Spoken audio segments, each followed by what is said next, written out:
Assalamualaikum warahmatullahi wabarakatuh. Seperti kita ketahui, masjid adalah tempat beribadah. Tetapi ia bukan sahaja tempat beribadah, bahkan ia juga adalah tempat kemasyarakatan dan juga tempat kebajikan kepada masyarakat umum. Masjid juga mempunyai seni bina dan keunikannya yang tersendiri. Ia juga bergantung kepada sesuatu kawasan ataupun tempat. Jadi, video ini adalah bertemakan keunikan seni bina masjid yang terdapat di negeri Melaka. Antara keunikan seni bina masjid yang terdapat di negeri Melaka adalah yang pertama, Masjid Al-Azim. Yang kedua, Masjid Selat. Yang ketiga, Masjid Tengkera. Dan yang keempat adalah Masjid Cina. Mari kita lihat masjid tersebut. Jom. Masjid pertama, Masjid Al-Azim. Masjid Al-Azim ialah masjid negeri Melaka yang terletak di Melaka Tengah, kira-kira 3 km dari Bandaraya Melaka, dibina antara 1984 dan 1990.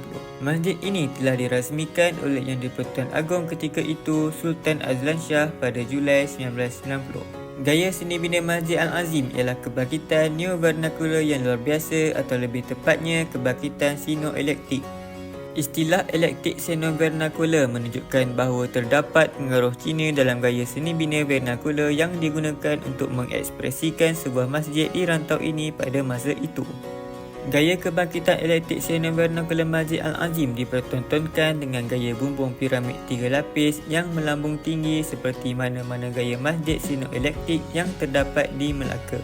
Daripada penggunaan mahkota biasa di puncak bumbung, kubah digunakan untuk menutup bahagian atas bumbung.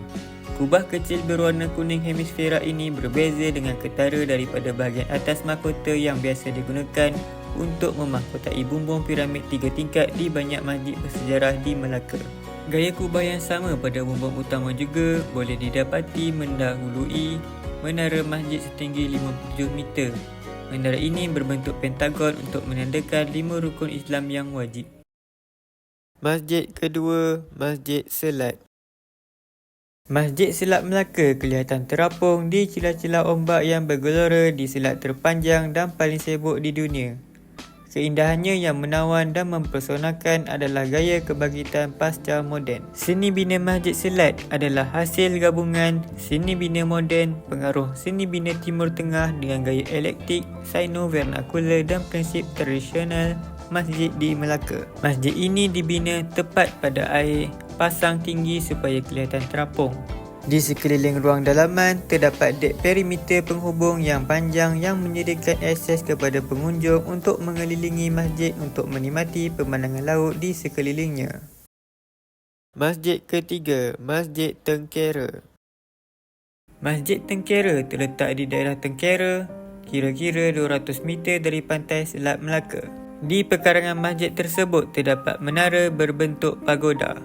Selain masjid dan menara dalam pekarangan masjid, terdapat juga balai ataupun dikenali sebagai Dewan Serambi yang dahulunya digunakan sebagai tempat berkumpul tetapi kini dijadikan pusat memupuk ajaran Islam.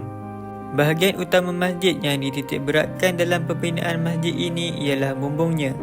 Di aras tertinggi yang dikenali sebagai puncak bumbung, terdapat ukiran dan kerawang yang cantik. Puncak ini dipercayai diukir daripada batu karang. Satu lagi sifat penting dalam masjid ialah mihrab.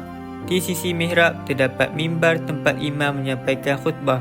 Masjid Tengkera mempunyai mimbar yang diperbuat daripada kayu intan yang diukir indah. Jemaah wanita yang dipisahkan daripada jemaah lelaki dengan tirai yang boleh dilaraskan. Dewan solat utama yang ditutup dengan permaidani juga dilengkapi dengan beranda yang boleh digunakan sekiranya ruang solat utama penuh dan juga bertindak sebagai ruang perantaraan antara ruang dalam dan luar. Dewan solat dan beranda dinaikkan di atas tanah dan tangga dibina untuk menjaga kebersihan dan membezakan penggunaan ruang. Masjid ini juga dilengkapi dengan tempat ambil wuduk dan juga kolah. Masjid keempat, Masjid Cina. Masjid Al-Muttaqin merupakan masjid ketiga ala Cina di Melaka selepas di Kelantan, Masjid Cina Rantau Panjang dan juga di Perak iaitu Masjid Muhammadiyah Ipoh. Masjid ini direka dengan seni bina Cina yang unik dengan pagoda dan kaligrafi Cina daripada gabungan reka bentuk seni bina beberapa masjid di Beijing, Shanghai dan Xi'an di China. Ia dibangunkan oleh orang Cina Melaka iaitu Persatuan Tionghoa Muslim Melaka, Pertim. Masjid ini mempunyai satu menara dan dua kubah. Masjid ini dilengkapi dengan dewan solat utama, perpustakaan, dewan serbaguna, pejabat dan restoran. Khutbah solat Jumaat di masjid ini juga disampaikan dalam bahasa Mandarin. Dengan Pertim kini mempunyai lebih 1,000 orang ahli, ia akan menganjurkan aktiviti seperti pertandingan membuat ladu, pesta tanglong dan forum.